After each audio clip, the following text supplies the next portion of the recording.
Benchaabane, him. I have a project called Bukidnon Conversations in the post-9/11 era, and this is engaging different communities in hard and difficult conversations about the most pressing issues we are facing today. So when we think about the world being not in very good shape, and I think it's falling apart, it's in disarray and it's in chaos, and I see the opportunity to engage different communities and hard conversation. Why do you think it's important to start these types of conversations? Because I believe that to be able for us to move forward, or you see what's happening in the world, or to form a genuine understanding and friendship, it's so important that we're able to engage in hard and difficult conversations.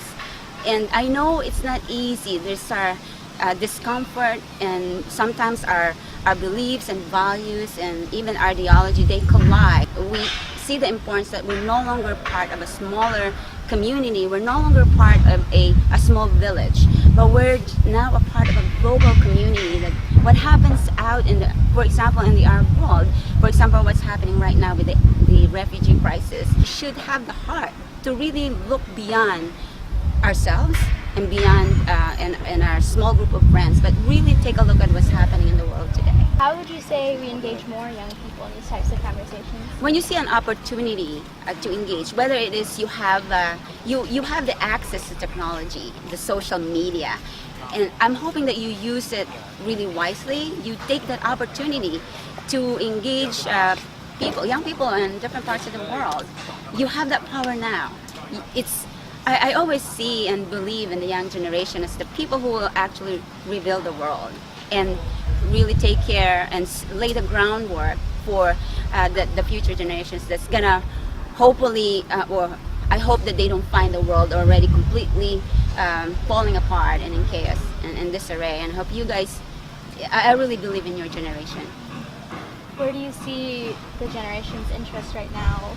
Where does their interest lie the most in these types of conversations, and how can we harness that interest and maybe direct it somewhere that would produce more change? Believe it or not, I see the interest is like, for example, with the Twitter and Instagram and the Vine and all these things. I think these are so powerful. They're powerful tools for you to connect and engage with each other. And so you will find that we are not, there's so many differences, and there's so many things that we don't know about the world, about what's happening in the world. Also, we don't know very much about other culture, and sometimes we forget that it's now easy for us to do it with advances in technology, and our technology is moving forward.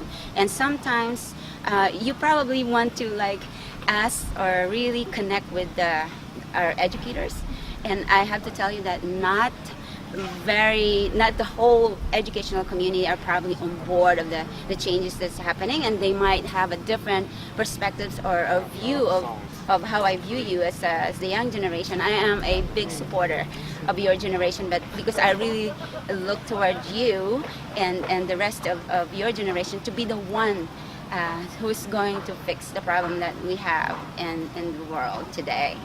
So how do we bridge, how would you say, how would you recommend bridging that gap between the older generation and the younger generation to sort of create a bigger community? I know it's hard to do because there's of course the traditional versus the non-traditional. For it's just so happened that my son is he's in the young, he's a millennial. So what I did is I was able to actually learn from him. So I think you're asking me how on your part you're going to be able to do that. It takes patience. It takes working together. You have to show respect for the older generation, the educators that maybe are having for them the technology is very challenging, and that's real.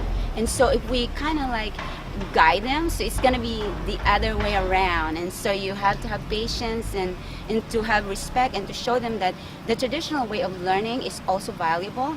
But if you offer your skills and your interest, we know that you have different interests most of the time. So of course we're going to listen. And I think it's just working together. Be patient, and no matter how hard it is, if you keep at it, there will be a time, like you and me now, I'm from a typewriter generation and I'm speaking with you. So there will be other, and there are more from the educational community that's going to get on board, because believe it or not, whether it is they say we don't like technology, they have cell phones. They do email. So it's just a little step at a time. The change is not going to happen over time, not overnight, but just be patient. And having you and asking me these questions, it's really cool.